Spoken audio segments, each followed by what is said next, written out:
2001년 1월 죽을 만큼 무서운 이야기를 모아보자 게시판에 상주하던 주민들은 이런 스레를 접하게 되는데요. 영구차. K씨라는 젊은 여성이 부모님과 할머니와 같이 살고 있었습니다. 할머니는 원래는 아주 상냥한 분이었다는데요. 몇 년 전부터 자리 보존하고 누워 점점 심술이 늘어나기 시작하고 말아 병간호하는 엄마를 향해 깐족깐족 투정이나 잔소리를 할 뿐만 아니라 니들은 내가 빨리 죽었으면 좋겠지 같은 말을 반복해 대기만 해 점점 정이 떨어져 진짜로 그렇게 생각하게 됐대요. 병간호는 엉망이 되고 운동도 만족시켜드리지 못하고 식사의 질도 떨어져서는 점점 빨리 몸은 쇠약해져 갔습니다. 마지막으로는 자리에서 일어나기는커녕 몸도 못 움직이고 입조차도 열지 못한 채 그저 이불 속에서 숨만 쉴 뿐인 그런 상태가 됐습니다. 옆에서 보고 있어도 앞으로 얼마 남지 않은 게 분명히 보였습니다. 그리고 K씨의 방은 2층에 있습니다. 어느 날 밤 그녀가 자고 있는데 밖에서 갑자기 자동차 경적 소리가 울렸습니다. K씨는 그대로 마음 쓰지 않고 자려고 했는데요. 한참 뒤에 다시 소리가 납니다. 몇 번이나 울리길래 시간도 시간이니만큼 너무도 비상식적인 경적에 화가 나 커튼을 걷고 밖을 내다봤대요. 그러자 K씨는 소름이 돋았습니다. 집 앞에 멈춰 서 있는 차는 한 대의 큰 영구차였던 겁니다. 그리고 사람이 타 있는 건지 아닌지 시동이 걸린 모습도 아닌 듯 조용합니다. K씨는 무서워져 머리부터 이불을 뒤집어 썼습니다. 부들부들 떨고 있었는데요. 그 뒤로는 아무 소리도 안 들리게 됐고 진짜로 조용해진 거죠. 아침이 되어 K씨는 부모님에게 지난밤 경적 소리 못 들었냐고 물었습니다. 둘은 모른다고 합니다. 그렇게 소리가 났는데 몰랐다니 영문을 몰랐습니다만 부모님이 거짓말하는 것으로 보이지도 않았고 또한 그럴 이유도 없어 보였습니다. 하여 다소 냉정을 되찾게 됐겠죠. K씨는 그건 어쩌면 할머니를 모시러 온 건 아니었을까 하는 결론에 도달했습니다. 그녀로선 그 이상은 생각할 수 없었던 것. 하지만 할머니는 여전히 건강한 상태 그대로였습니다. 다음날 밤도 영구차는 왔습니다. 그 다음날 밤에도요. K씨는 무시하려고 했는데요. 이상하게도 K씨가 2층에서 차를 내려다보지 않는 한 경적 소리는 절대로 울리지 않는 겁니다. 공포로 인해 뜬 눈으로 새는 밤이 계속되는 바람에 K씨는 점점 노이로즈에 가깝게 되어갔습니다. 7일째 일입니다. 부모님이 무슨 일이 생겨 친척 집으로 외출해야만 하는 일이 생겼어요. 실은 K씨도 가야만 하는 자리였고요. 또한 본인도 다른 사람들에게 말할 수 없는 이유로 그렇게 바라고 있었던 겁니다만 할머니가 계시니 누군가는 반드시 옆에 있어야만 합니다. K씨는 아시다시피 노이로제로 정신 상태가 좋지 않은 상태라 부모님은 둘 다 강제적으로 집을 지키도록 했고 차를 타고 떠났습니다.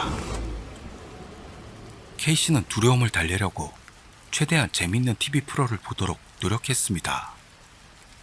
할머니 방에는 무서워서 들어가지 못하고 갖다 드려야만 하는 점심도 그대로 내버려 두었습니다. 그러던 부모님은 저녁까진 돌아오겠다는 말을 남기고 갔습니다만 약속 시간이 되어서도 돌아올 기미가 없습니다. 시간은 밤 9시를 넘어갔고 이윽고 12시가 넘고 평소대로 영구차가 올 시간이 시시각각 다가오고 있어도 연락 전화 한 통조차 없는 형편이었습니다. 역시나 그날도 경적이 울렸습니다. K씨는 그때 1층에 있었던 건데요. 가까이서 지켜보는 건 너무도 싫어서 평소처럼 2층 창문을 통해 밖을 내려다봤습니다. 그런데 어떻게 됐을까요? 원래는 조용했던 차에서 검은 옷을 입은 사람들 여러 명이 내리더니 대문을 열고 들어오는 게 아니겠습니까? K씨는 완전히 겁에 질려버리고 말았습니다. 그러는 동안 계단 아래에 벨이 울리는 소리가 들렸어요. 계속해서 울렸습니다. 벨소리는 가벼운 노크 소리로 바뀌고 종국에는 점점 세게 쾅쾅쾅쾅쾅쾅 두드리기 시작했습니다. K씨는 더 이상은 자기가 살아있는 것 같지도 않습니다. 그러다가 K씨의 머릿속에서 혹시 현관문을 깜빡하고 안 잠근 건 아닐까 라는 불안감이 스멀스멀 올라왔습니다. 생각하면 할수록 잊고 안 잠근 것 같습니다. K씨는 벌떡 일어나 엄청난 기세로 계단을 내려가서 현관으로 향했습니다. 하지만 현관에 도착하던 그 순간 현관 옆에 놓인 전화기가 요란하게 울리기 시작했던 겁니다. 미친 듯이 두드리는 문소리는 계속되고 있었고요. K씨의 다리는 딱 멈춰서 움직일 수 없게 됐고 두 손으로 양쪽 귀를 막고는 비명 지르고 싶은 충동을 참아가며 있는 힘껏 수화기를 들었습니다. 여보세요? 여보세요? 여보세요? 땡땡씨 댁인가요? 의외로 부드러운 남자 목소리였습니다. 여기 경찰서인데요. 놀라지 말고 들어주셨으면 합니다만 아까 부모님이 교통사고로 돌아가셨습니다. 저 따님 되시죠? 여보세요? 여보세요? K씨는 멍하니 서 있었습니다. 이상하게도 조금 전까지 시끄럽게 두드리던 문소리는 아무 일도 없었다는 듯 고요해져 있었습니다. K씨는 생각했죠. 어쩌면 그 연구차는 부모님을 태우러 왔던 걸까? 할머니를 데리러 온 게 아니고 그렇다면 할머니는 어떻게 됐을까? 그때 뒤에서 누가 어깨를 두드려 돌아보자 움직이지도 못해야 할 할머니가 서서는 K씨를 향해 웃으며 이렇게 말했습니다. 너도 타는 거야?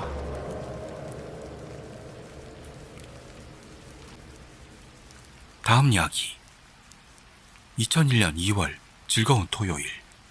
백화점 경비 일하던 일과 그의 선배가 들려준 이야기. 같이 즐겨보실까요? S백화점. 이건 경비원 알바를 했던 때 회사 선배가 해줬던 이야기입니다. 도내 S백화점은 세로로 길게 설계된 건물입니다만 혼자 맡아 순찰하는 경로는 복잡하고 길었습니다. 신입인 제가 다 외우고 있을 리도 없으니 처음에는 선배와 같이 이상 확인을 실시합니다. 충전 박스 위치나 수화기 위치, 셔터박스 위치 등 처음에는 꼼꼼히 인수인계하고 그 뒤로는 혼자 돌게 됩니다.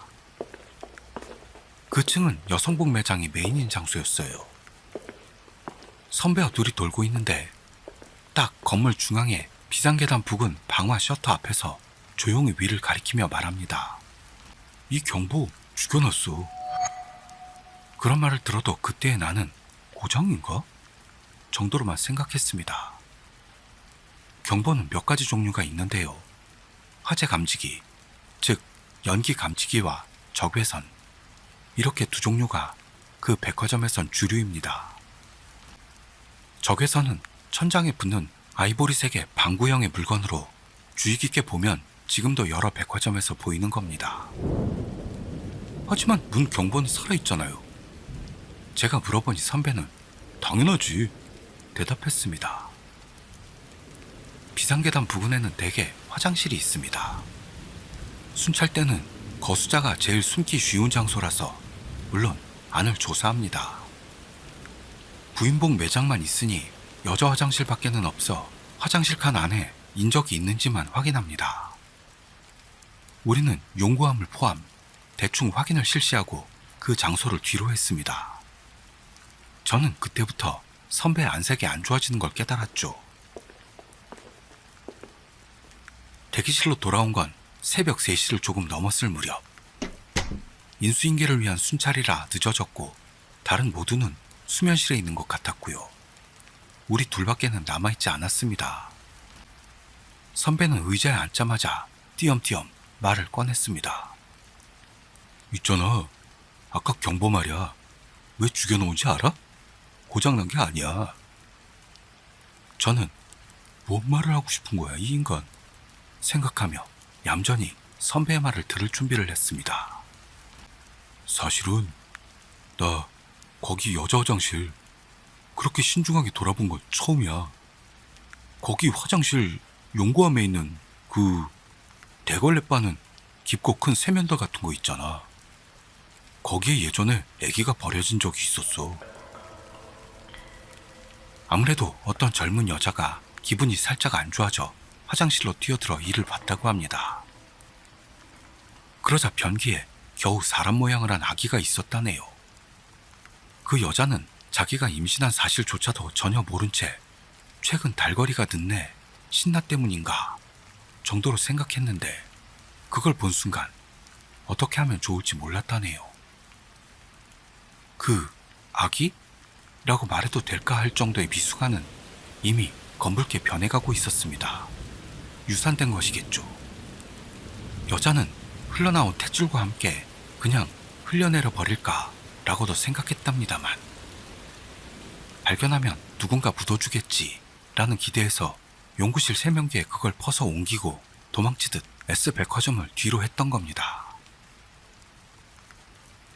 그것은 바로 발견되었습니다. 최초 발견자는 청소업자인 아주머니였습니다. 당연히 경찰은 왔는데요. 미숙아의 상태로는 누구의인지 알 수도 없습니다. 간단한 현장 검증을 거친 뒤 조속히 치워서 갔다고 하네요. 발견된 날 저녁 무렵 경찰서로 본인도 아직 어린 나이의 엄마가 출두했습니다. 신경이 쓰여 돌아와서 봤더니 난리가 나 있었고 어쩌면 좋을지 모르게 된 바람에 자수하자고 생각했다는 거죠. 여자의 나이가 나이인 만큼 확인이 끝나자 그 뒤로는 쉬쉬하고 처리되었고 S백화점 관계자들에게도 함구령이 떨어졌다고요. 사건이 일어났던 날 밤 야간 순찰로 선배의 친구가 담당이 됐다고 합니다. 그 시점에서는 모두도 섬뜩하다 정도로만 생각하고 있었다는데요. 그게 평범한 감성인가 싶으실 수도 있는데 추운 겨울밤 등 전날 역의 지하 통로에서 쫓겨난 노숙자가 치매 외부 셔터를 열었더니 누운 채로 동사했다 하는 사건이 1년에 몇 번이나 있습니다. 그런 상황에 익숙해진 거겠죠. 선배의 친구도 만용인지 익숙한 건지 그대로 순찰을 나갔다고 합니다. 여성복 매장은 일반적으로 순찰한다면 밤 1시 이후에 지나게 됩니다. 선배의 친구는 여자 화장실 앞까지 와서는 딱 긴장이 돼 통로에 서서 주변을 비춰본 모양인데요. 점포 내에는 이상은 보이지 않았습니다만 뭔가 이상한 느낌이 들어 다시 한번 손전등을 향하고 바라봤습니다. 거기에는 마네킹이 있을 뿐이었죠. 이상 없음.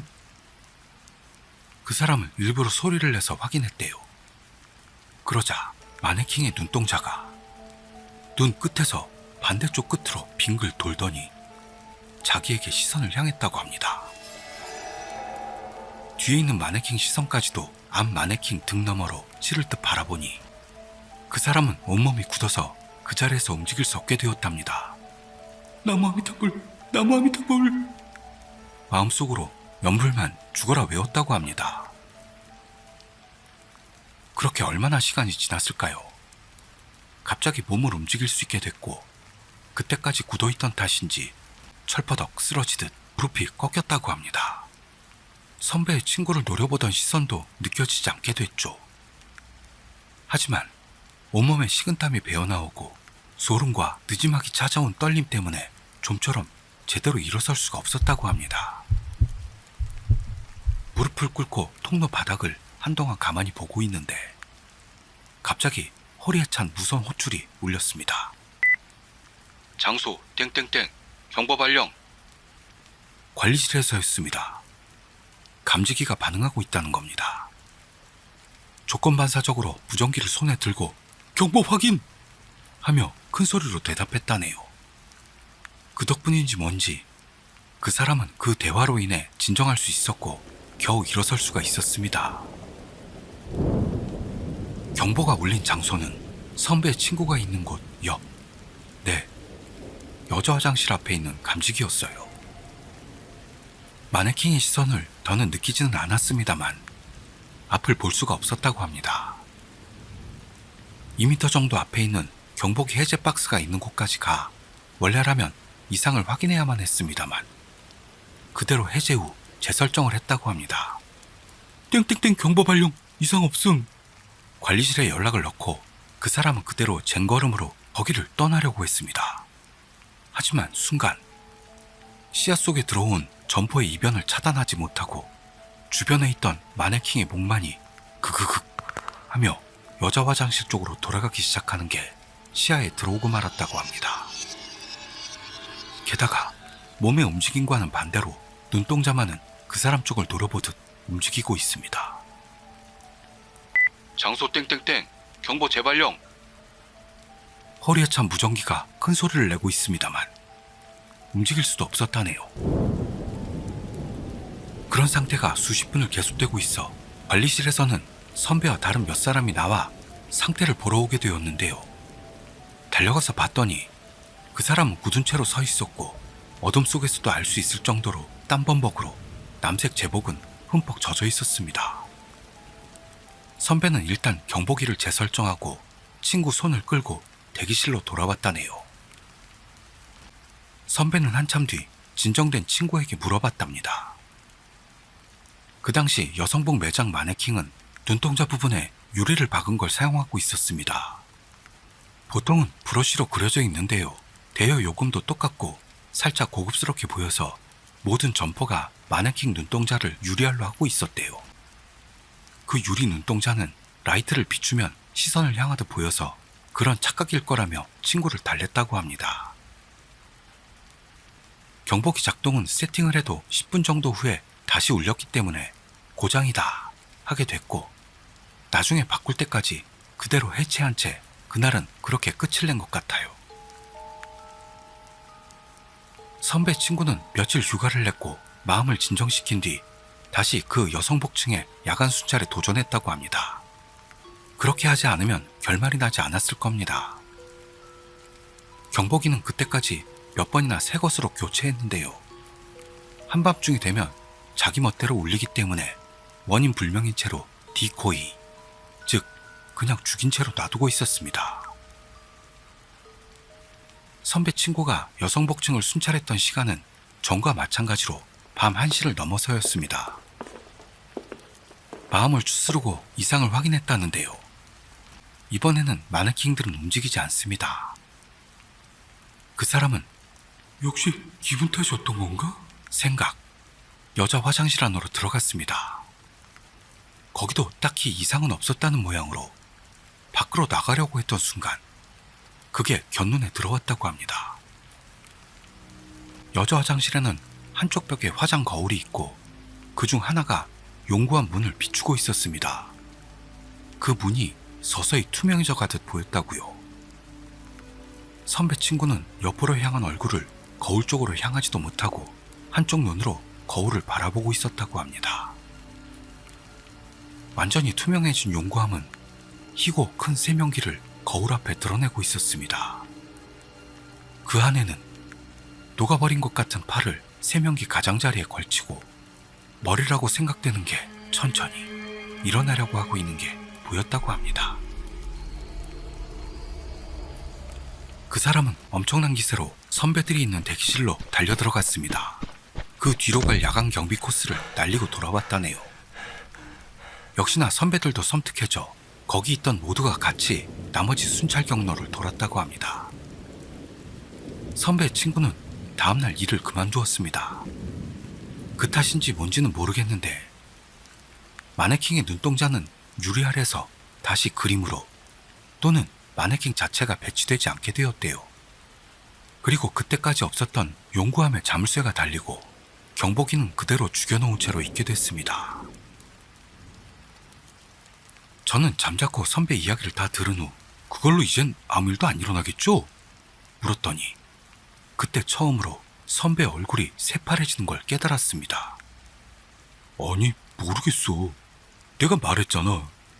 그 뒤로는 나를 포함 누구도 야간 경비에서 그 여자 화장실을 제대로 순찰해 본 놈은 없으니까.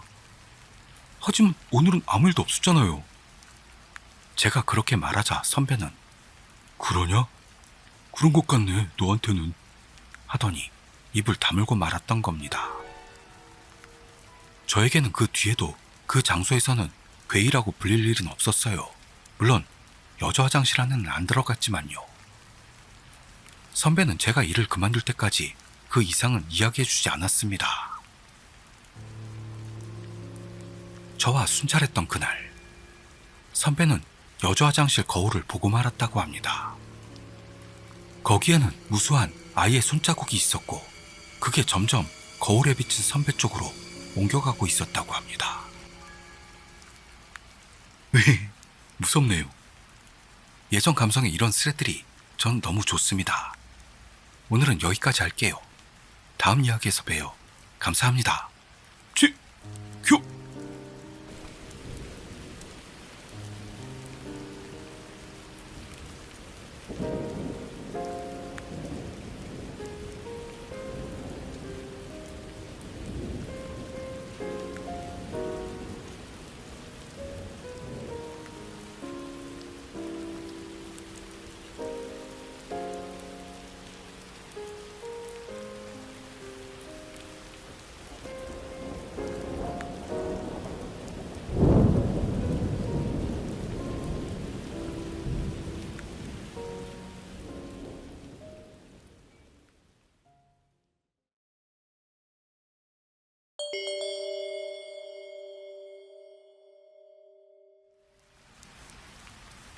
어두운 시골길.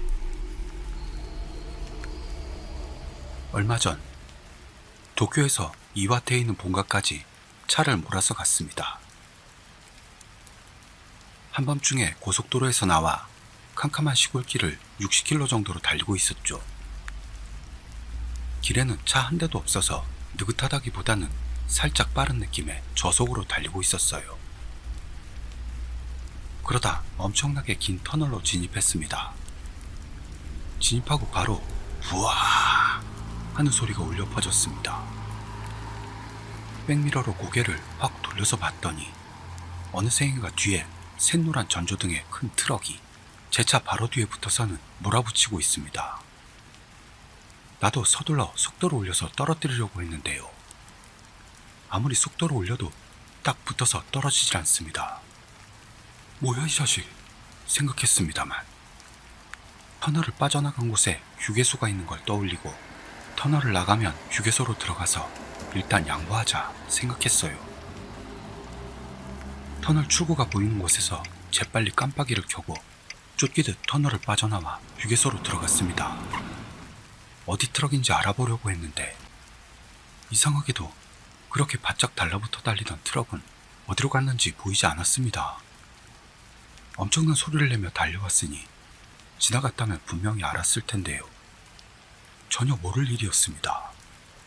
터널에서 나온 지점은 전망도 좋은 곳으로 멀리서 달리는 차의 불빛도 보일 정도라 트럭의 노란 불빛을 찾아봤는데요. 그렇게 보이는 불빛은 없었습니다. 헐, 그럼 대체 뭔 거야? 생각, 혼란에 빠져 있는데 차창을 통통 두드리는 소리가 들렸습니다. 엄청 놀라서 우와! 소리 지르며 봤더니 창밖에서 미안합니다 하는 소리가 들렸어요. 봤더니 25, 6세 정도의 여성이 서 있었습니다.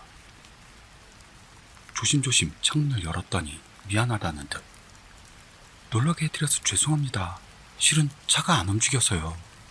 남편한테 데리러 와달라고 부탁했는데 아무리 기다려도 안 오네요. 핸드폰 충전도 다 돼버려서 연락도 못하고요. 괜찮으시다면 핸드폰 좀 빌려주실 수 있을까요? 이런 얘기들을 했죠. 괜찮아요 하며 핸드폰을 빌려주니 고맙습니다 하더니 전화를 걸기 시작했습니다.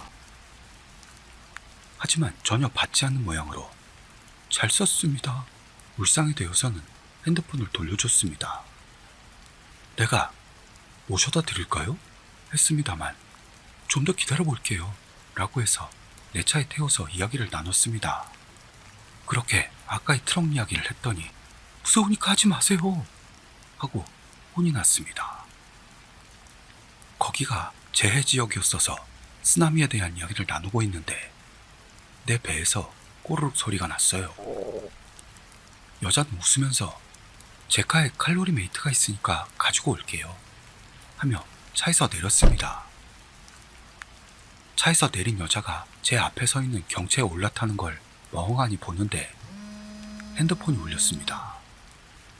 봤더니 모르는 번호였는데요. 아, 남편이구나 생각해 바로 받았죠.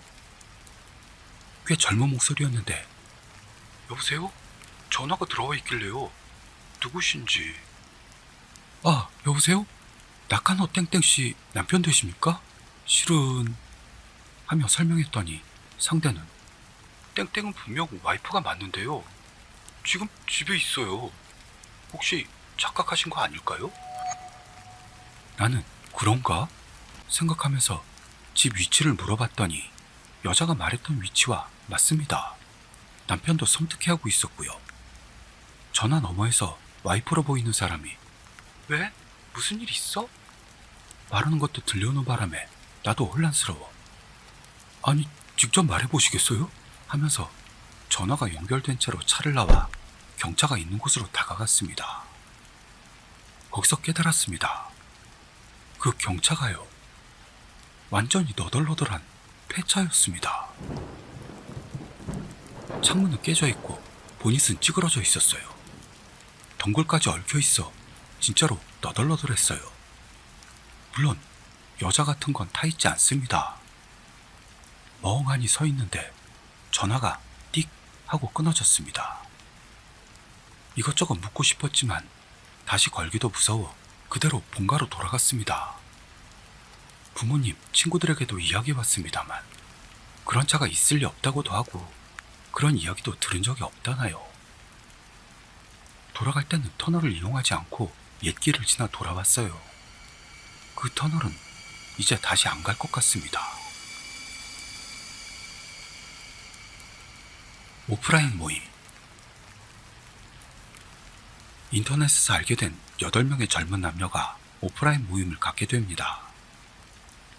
대부분이 실제로 얼굴을 본 적이 없는 사람들 뿐이라 다소 불안함도 있었지만 결국 모두 모여 유원지에서 놀자 하게 된 거죠. 그리고 당일이 되어 만나기로 한 장소로 참가자들이 속속 모여들었습니다만 A라는 이름의 남자가 좀처럼 나타나질 않네요. 어쩔 수 없이 그냥 7명이 가자 결정했을 때 어느새인지 한 젊은 남자가 옆에 있는 걸 깨달았습니다. 그래서 혹시나 하는 마음에 말을 걸었는데 그럼 갈까요? 하며 그 사람이 일어섰습니다. 유난히 부자연스러운 언덩이였지만 그때는 모두가 놀려고 안달이 난 상태라 별로 신경도 쓰지 않았죠. 서로에게 간단히 자기소개를 마친 뒤 모두 유원지로 들어갔고 처음엔 어색했던 그들도 드디어 와글와글 떠들썩하게 놀게 됐던 건데요. A만은 어딘가 뭔가를 감춘 것 같은 구석이 있었습니다. 평범하게 이야기하고 있고 다른 사람이 화제를 던져도 반응은 하는데요. 아무리 봐도 상대를 깔보며 우습게 보는 듯한 분위기가 있었습니다. 채팅이나 게시판에서는 보다 적극적으로 흥을 돋우는 그런 캐릭이었을 텐데 현실 성격과의 갭으로 인해 모두가 의심을 품고 있었어요. 그렇지만 넷상에서도 A는 자기 이야기만은 그다지 안 해서 대체 어떤 인물인지는 아무도 알지 못했죠. 하여 흥이 올랐던 그 자리도 어쩐지 흐지부지 됐고 해가 저물어 이젠 끝낼 시간이 된 겁니다. 그런데 각자가 헤어지고 돌아갈 때가 되자 A가 저랑 같은 방향인 분 계시면 차로 태워드릴게요 하는 말을 꺼냈습니다. 거의가 전철로 왔는데 A는 차를 가지고 와 근처에다 세워놓은 모양이었죠. 분명 지금까지 A의 차가운 태도는 마음에 안 든 부분도 있지만 그의 말대로 하면 전철 요금이 공짜가 됩니다. 결국 T라는 남자와 S라는 여자가 A의 차에 편승하기로 된 겁니다. 이렇게 첫 대면인 셋의 야간 드라이브가 시작됐죠. A의 차는 중고차인 모양인데 꽤 손질이 잘 되어 있었습니다. T와 S는 뒷좌석에 앉아 A의 운전을 지켜봤는데요. A는 잘난 척하는 일 없이 안전운전에 유의하고 있었죠. 차는 이윽고 교외 지역으로 들어갔고 편도 2차선 길로 접어듭니다. 아직 그렇게 늦은 시간도 아닌데 그들이 탄 차 말고는 거의 없었고 창밖으로는 불빛도 거의 보이지도 않았고 가끔가다 주유소나 자판기 불빛만 보일 뿐이었습니다. 차 안에서 T와 S는 실없는 잡담을 나누고 있었는데요. A는 아무런 말도 꺼내지 않았고 가끔 뭘 물어봐도 가볍게 대답만 할 뿐이었죠. 창밖으로는 어두운 숲이 계속 이어지고 있습니다. 자세히 봤더니 돌로 된 지장보살상들이 엄청나게 들어서 있습니다. 전조등 불빛에 떠오르는 그것들은 정말 이상했어요. 머리가 심하게 갈라져 있는 것, 입에 균열이 생겨 섬뜩하게 웃는 듯 보이는 것, 얼굴이 두동강 난 것, 제대로 된 게 하나도 없습니다. 그런 이상한 광경을 깨달은 T와 S는 기분이 나빠졌고 게다가 좋지 않은 예감까지 들었습니다. 이 주변에 엄청 나온대요. 드물게도 A가 먼저 말을 꺼냈습니다. 나온다니? 뭐가요? 나온대요. 그러니까 뭐가 나오냐고요? T가 물어도 A는 답하지 않습니다. 저기, 이 차 아까부터 같은 곳만 달리고 있지 않아요? 창밖을 보던 S가 말했습니다. 봐요, 저 주유소랑 자판기 아까도 지나쳤다고요. 그녀가 가리키는 곳에는 분명 그런 조명이 지나가고 있습니다. 그럴 일은 없습니다. 대답한 건 A였습니다. 억양없는 단조로운 말투였죠. 이 도로는 외길이니까요. 커브길도 없는데 같은 곳을 지날 순 없죠. 외곽길이라는 게 전부 비슷하잖아요. 기분 탓입니다. A는 처음이라고 해도 좋을 만큼 길게 말을 잇더니 마지막으로 헤헤 하고 낮게 웃었습니다. 그 웃음소리를 듣자 T도 S도 그 이상은 아무런 말도 할 수 없었습니다. 한참을 침묵이 계속된 후 A는 손을 뻗어 뭔가 부스럭대더니 테이프를 꺼냈습니다. 뭐 좀 들을까요? A는 테이프를 카스테레오에 넣었습니다. 하지만 음악이 흘러나오진 않습니다. 2, 3분이 지나도 전혀 아무것도요. 침묵과 압박감을 참을 수 없던 T가 입을 엽니다. 아무 소리도 안 나는데요. A는 아무 말이 없습니다. 제대로 넣은 거 맞아요? 침묵. 저기요, 안 들리잖아, 아무 소리도. 아, A가 입을 엽니다. 한밤중에요. 집안에서 테이프를 돌려놨어요. 저는 외출했고요. 집안 소리를 모으려고 녹음을 돌려놨다는 겁니다. 왜 그런 짓을? 왜냐하면 내가 집에 없는 동안 뭔가가 대화를 나눴는지 녹음할 수 있을지도 모르니까요. 뭔가라니? 그게 뭔데? 침묵. 그 이상 A와 대화를 나누면 안 되겠다고 생각했죠. 그러는데 S가 갑자기 비명을 지릅니다. 창밖에 다시 그 섬뜩한 지장보살상들이 들어서 있던 겁니다. 야, 세워! T가 소리쳤지만 A는 아무 말도 하지 않습니다. 세우라고! T가 다시 한번 소리치니 차가 조용히 멈췄습니다. T와 S는 넘어지듯 차에서 내렸죠. 그리고 차는 다시 출발하더니 멀어져 갔습니다. 남겨진 T와 S는 주변을 둘러보다가 서로 얼굴을 마주보며 둘 다 새파래져서는 떨었습니다. 거기에는 돌로 된 지장보살상 같은 건 없었고 그러기는커녕 그들이 놀던 유원지 바로 옆이었던 겁니다. 외길을 계속해서 달렸는데 어째서 다시 돌아왔는지 전혀 알 수가 없었죠. 그리고 그것뿐만이 아니었습니다. 나중에 다른 참가자에게 연락을 해봤더니 A는 시간을 착각해 만나기로 한 장소에 왔다가 한참을 기다린 끝에 그대로 돌아갔다는 겁니다. 그렇다면 오프라인 모임에 참가했던 그 남자는 대체 누구였던 걸까요? 나중에 T는 거의 같은 길을 지나갈 기회가 있었는데요. 도로 어디에도 돌로 된 지장보살 같은 건 없었다네요. 나랑 똑같고 타는 차도 똑같아. 30년 정도 전부터 나랑 똑같고 타는 차도 똑같다는 사람이 있습니다. 20대 무렵 시골에선 그다지 길거리에서 볼 수 없는 스포츠카를 타던 시절, 회사 선배에게서 너 여자 자주 갈아치우네? 얼마 전 지나쳤어? 하는 말을 들었습니다. 물어봤더니 저는 그 시간 거기로는 지나지 않았어요. 그때는 뭐 닮은 놈이 있나 보다 정도로만 생각했죠. 그게 30, 40대로 나이 먹어가며 차를 바꿔도 마찬가지로 전에 너 봤어? 분류는 안 돼. 하는 말을 들었는데요. 결국 아버지에게서까지도 들었습니다. 그리고 작년 마누라가 맛있는 두부 파는 곳이 있으니까 드라이브 겸 해서 가자고 해서 갔더니요. 가게에 도착해 주차장에 차를 넣을 때 가게에서 아주머니가 나오더니 손님 우산 잊어버렸죠? 하는 거. 나랑 마누라는 벙 쪘죠. 들어보니까 우리랑 똑같은 부부가 물건을 사고 우산을 놓고 갔다. 차량 색깔도 똑같은 회색이었다네요. 차종은 잘 모르지만서도요. 그래서 아주머니에게 이 이야기를 했더니요. 깔깔대면서 무서워 했습니다. 30분 정도를 이야기했지만 우산 주인은 결국 나타나지 않았어요. 나에게 있어서는 정말 이상한 일이라고 생각합니다. 주차장의 폭주 차량. 고등학생 때부터 현재에 이르기까지 여러 가지 일을 겪어왔습니다만 몇 번인가 이상한 체험을 하고 있습니다. 이번에는 경비원 시절에 경험했던 이야기를 해드릴게요.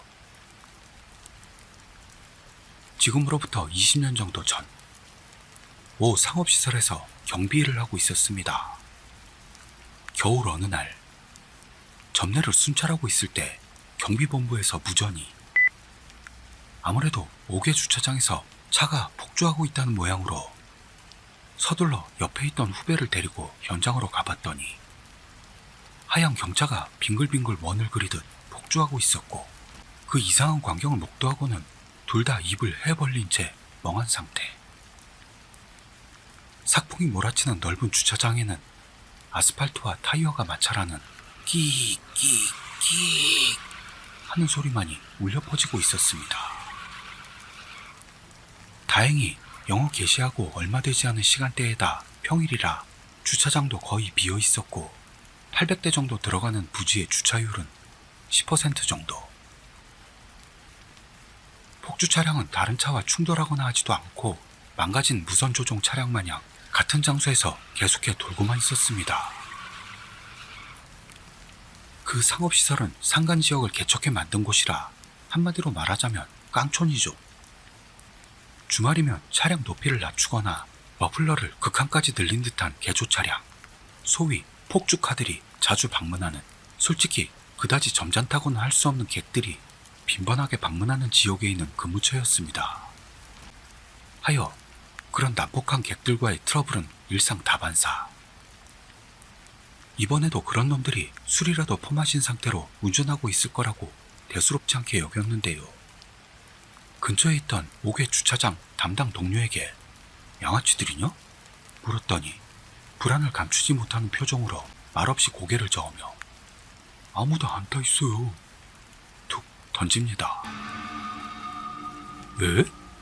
생각해 안전거리를 유지하며 운전석을 들여다봤더니 분명 아무도 없습니다. 뒷좌석에도 사람의 모습은 확인되지 않았어요.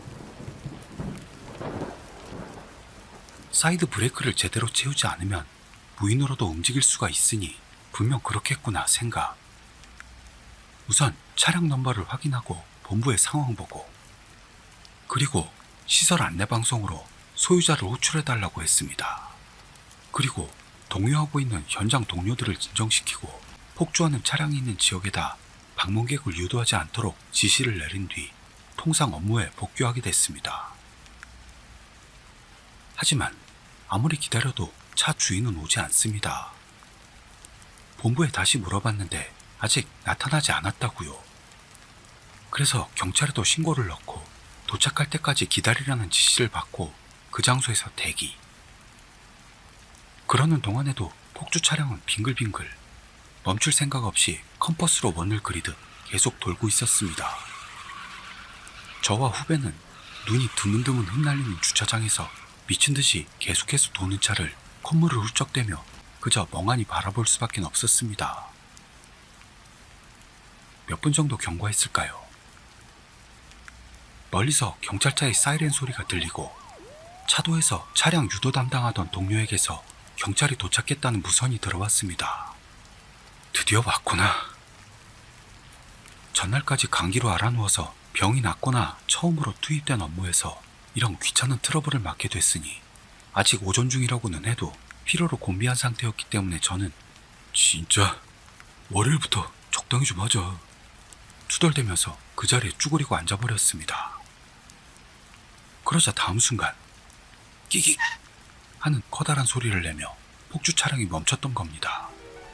마치 운전석에 누군가가 타서 급브레이크를 밟은 것처럼요.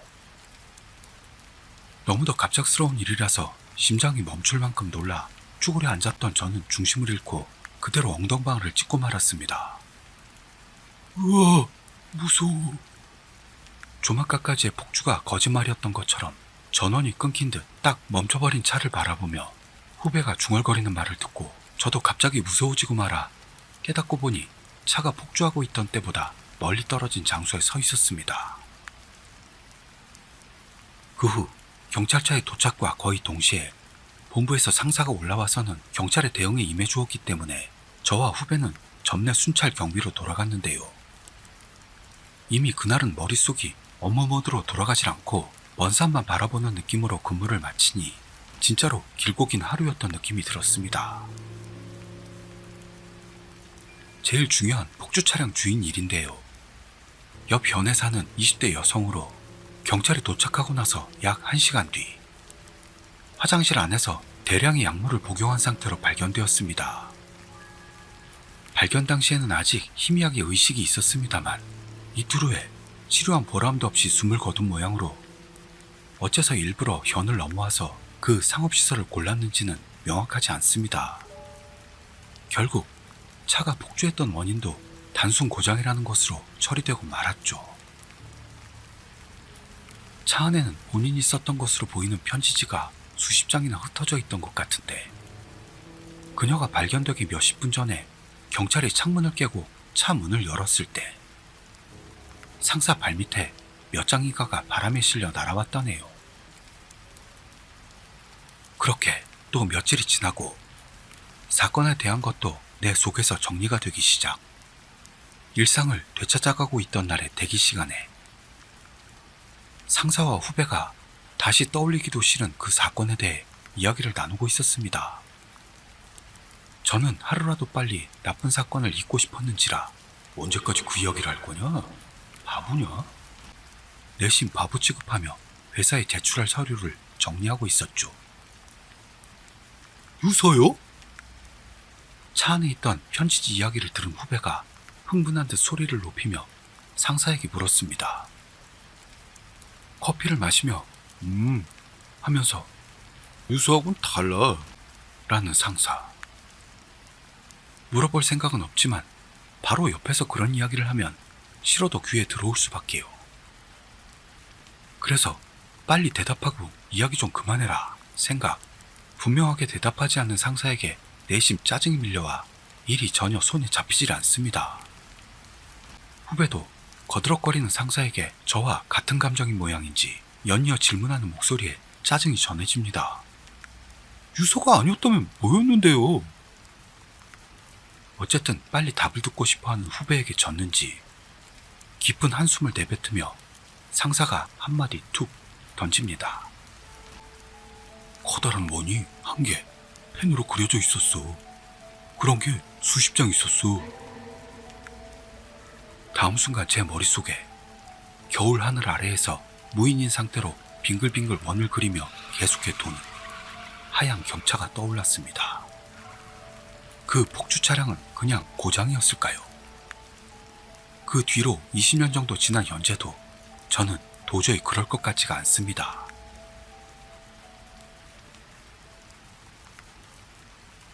택시에 탄 여자 손님.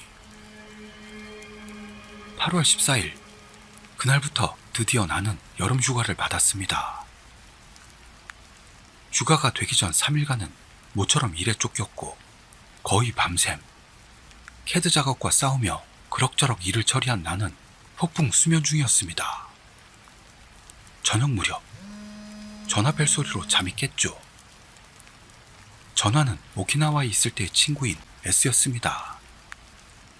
S와는 중학교 때 집 앵마기를 위해 친척인 무당 아주머니를 소개한 뒤 가족끼리도 교제하고 있었습니다. 그런데도 S와 이야기 나누는 건 약 6년 만일까요? S는 오키나와에 일이 없어서 연초부터 도쿄에서 일하고 있다고 하네요. 한바탕 잡담이 끝난 뒤 S는 도쿄에서 의논할 수 있는 건 너밖에 생각이 안 나니 얘기 좀 들어주겠냐? 그런 말을 들은 나는 그럼 지금 저녁 겸해서 만날까? 그러며 S가 사는 장소를 물었더니요. 내가 사는 곳에서 비교적 가까운 곳에 살고 있었습니다. 나는 알기 쉬운 장소를 골라 만나기로 했죠. 가게에 도착했을 때는 7시를 넘기고 있었고 가게도 점점 붐비기 시작하고 있었어요. S는 나보다도 먼저 와 있었습니다. 현재 S는 트럭 기사를 하고 있고 그 전에는 택시 기사를 하고 있었다고요. 식사를 마치고 나는 S에게 의논할 내용에 대해 물었습니다. 의논할 게 뭔데? S에게 묻자 심각한 얼굴로 이야기를 시작했습니다. 이야기는 3월로 거슬러 올라가죠. 밤 11시 무렵에 여자 손님을 태우고 목적지를 물었더니 기타 후지에 골프장으로 가줬으면 한다고 해 어딘지를 잘 모르니까 시간이 걸릴 것 같은데 괜찮을까요? 하고 물었더니 여자는 그래도 괜찮으니까 부탁드립니다. 11시 넘어 이런 장거리 손님을 태우다니 S는 신이 났죠. F역에서 출발해 바로 S는 고속도로 타실 거냐고 물었습니다. 여자의 OK를 받고 택시를 고속도로 쪽으로 몰았고 고속도로에 올라탔더니 여자는 다음 휴게소에서 음료수를 사고 싶은데 잠시 들를 수 있냐고 물어봤습니다. 손님의 지시대로 이시카와 휴게소에서 일단 택시를 세우고 여자가 돌아올 때까지 S는 지도를 펼쳐 골프장을 찾았습니다. 그러나 찾기도 전에 여자는 돌아왔죠. 뒷좌석 문을 열었더니 여자는 앞에 함께 해주실래요? 아무 짓도 안 할 테니까요. 웃으며 그렇게 말해와 S는 여자가 예뻤던 것도 있어 설렘 속에서 앞좌석에 태웠답니다. 옆자리에 올라탄 여자는 S에게 커피를 내밀었습니다. 거기에 기분이 좋아진 S는 목적지에 도착할 때까지 계속 떠들었다고 하네요. 가와구치호 IC를 내려가 139호선 지방도로로 진입. S는 목적지를 확인하고 싶어 지도 좀 봐도 되겠냐고 물었는데요. 여자는 장소는 대충 아니까 괜찮아요 합니다. 그래서 S는 그럼 가까워지면 알려주세요. 그런 뒤 다시 잡담을 시작했습니다. 한참을 달리고 있는데 주변에 아무것도 없다는 걸 깨달은 S는 걱정이 되어 여자에게 물어봅니다. 이런 시간에 골프장에 가시는 겁니까? 그러자 여자는 실은 마지막 전철에 탈 예정이었는데요. 놓쳐버려서. 그 말을 들은 S도 안심이 돼. 머물고 나서 아침부터 라운딩 예정이셨나봐요.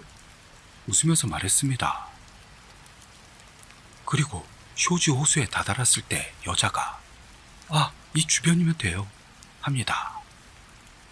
S는 그 말을 듣고 하지만 이 근처엔 아무것도 없지 않습니까? 물었더니 호수 옆에 머물 장소가 있으니까 괜찮아요. 그렇게까지 말하니 S도 아무 말 못하고 택시를 세웠습니다. S는 여자가 내리기 전에 자기 명함을 건네주고 또 이용하실 일 있으면 꼭 부탁합니다 하고 여자와 헤어졌습니다.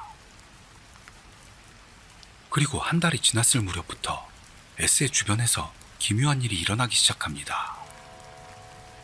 한밤에 번화가를 지나도 아무도 손을 들어 세워주질 않았다고요. 그리고 S 택시 뒤에서 오는 택시에 타버린다. 그런 일이 자꾸만 반복되던 어느 날 S는 한 사람의 취객을 태웁니다. 엄청나게 취해있던 그 손님은 S를 향해 큰 소리를 지르기 시작했어요. 당신 말이야, 이것도 일이잖아. 그럼 옆에다 여친 같은 걸 태우고 일하면 안 되지. 혼이 난 S는 그런 짓은 안 합니다. 그렇게 손님에게 대답했더니 손님은 그럼 운전 연수나 그런 건가? 미안. 그러면서 웃고 있습니다. 한참을 달려 손님을 내려준 뒤 S는 어쩌면 자기에겐 보이지 않는 뭔가가 타고 있는 건가? 그런 생각을 하면서도 계속 일했습니다. 번화가에서 손님을 태울 수 있는 일은 그 뒤로 거의 사라졌고 그 대신에 일주일에 서너 번 정도 장거리 손님을 태울 수 있게 되었습니다. 하지만 이상하게도 그 모든 손님의 목적지는 오츠키 방면이었죠. 역시 뭔가가 이상합니다. 그런 생각을 하던 때 어느 한 승객을 태웠습니다. 손님을 태우고 목적지에 도착하자 그 승객은 S에게 물어봤습니다. 기사님, 옆에 누군가를 태우고 있는데 알아요? 그런 말을 들은 S는 역시 누군가 있는 겁니까? 오히려 손님에게 물어봅니다. 그러자 손님은 내려서 이야기합시다. S도 그 말을 따라 차 밖에서 이야기를 듣기 시작했습니다. 그 손님은 자기가 주지라는 사실을 알리고 이건 내 조언으로 들어주시오. 지금 바로 이 일을 그만둬요. 안 그러면 당신 몸에 재앙이 내릴 염려가 있습니다. 그러더니 잠시 여기서 기다려달라더니 집에서 부적을 가지고 나와 조수석에 붙이고는 앵마기 같은 걸 행해 주었습니다. S는 주지의 조언에 따라 회사를 그만두었다고요. 그리고 바로 트럭 일을 시작했습니다. 그 뒤로는 이상한 일은 없었는데요. 그러던 어느 날 미나미 오타리까지 배송을 부탁받아 한밤중에 중앙고속도로를 달리고 있었습니다. 그리고 오츠키에 합류하는 도로에 다다랐을 때 S의 트럭 옆을 택시가 추월하려 하고 있었습니다. 그 택시를 봤더니 조수석에 S가 태웠던 여자가 있었어요. 그 여자는 물끄러미 S를 보고 있었다고 합니다. S는 자신에게 이건 기분 탓이야, 기분 탓이라고 타이르며 고속도로를 빠져나와 국도를 통해 미나미 오타리까지 갔습니다. 돌아올 때도 S는 고속도로를 이용했죠. 돌아올 때는 반대 방향이니까 괜찮겠지 생각하고 차를 몰았는데요. 역시 같은 장소에서 똑같은 일이 일어났다고 합니다. S의 이야기를 다 듣고 난 나는 지금은 괜찮냐? 물었습니다. 그러자 지금은 막 여름 휴가를 받았으니 이상한 일은 없지만 하며 말을 마친 S는 왜 그 여자가 보이는 걸까? 거꾸로 내게 물었습니다. S는 자기가 여자를 내려준 장소가 어떤 장소인지를 모르는 모양입니다. 나는 너 아무것도 모르는구나. 네가 그 여자를 내려준 장소 옆이 바로 아오키가하라야.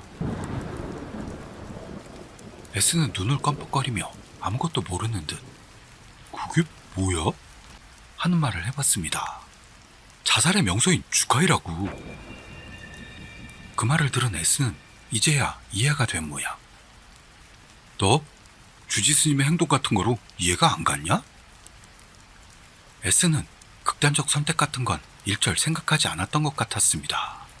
뭔가 사고라도 있었는지 모르겠다 정도는 생각된 모양입니다만요. 그리고 S는 자기는 그 장소에 가서 향이라도 올려야만 하겠답니다. 나는 냉담하게 그만두라고 했습니다만 들을 생각을 안 합니다. 갈 거면 혼자서 가. 나는 안 간다. 이렇게 말하자 S는 나를 매정한 놈으로 몰기 시작했습니다. 너무나 끈질겨서 나도 포기하고 같이 가게 되었죠. 뭐가 좋다고 이런 한밤중에, 그것도 휴가철에 자살의 명소에 가야만 하는 거냐? 그렇게 내뱉으며 S가 여자를 내려준 곳으로 향했습니다. 생각보다 고속도로는 밀리지 않았고 밤 1시 전에는 그 장소에 도착해 가까운 주가의 입구에서 향을 올리라고 나는 S에게 재촉했죠. 그 여자가 정말 나쁜 선택을 했는지 어떤지 나는 알 수가 없습니다. 그래도 왠지 모르게 그런 느낌이 들었어요. 선향을 올리며 S는 꼼짝도 하지 않았습니다. 이런 곳에는 너무 오래 있고 싶지는 않았던 나. 강제로 S를 잡아 끌어 차에 밀어넣고 주카이를 뒤로 했습니다. S는 침울해 있었습니다. 나는 S에게 말을 걸었어요. 그 여자 이뻤냐? 그러자 S는 심각한 얼굴로 진짜로 예뻤어. 딱 내 취향이었어. 그 말을 들은 나는 조금이나마 기운이 나면 좋을 텐데 그런 생각을 하며 차를 달렸습니다. 잡담을 나누면서 달리고 있는데 S가 갑자기 소리를 질렀습니다. 나를 보면서 좀만 더 빨리 달려줘 합니다. 나는 갑자기 뭐야 하며 화를 냈죠. S는 뒤를 가리키며 그 여자가 쫓아오고 있어. 장소가 장소이니만큼 장난이 아닙니다. 나는 최대한 속도를 높여 어떻게든 고속도로를 올라탔습니다. 집에 도착할 때까지 나는 가능한 뒤를 보지 않으려고 했습니다. 이건 여담인데요. S가 그 여자에게 명함을 건네주면서 꼭 부탁합니다 라고 말한 뒤 여자는 반드시 부를게요. 부르면 꼭 와주세요. 그러면서 내렸다고 합니다.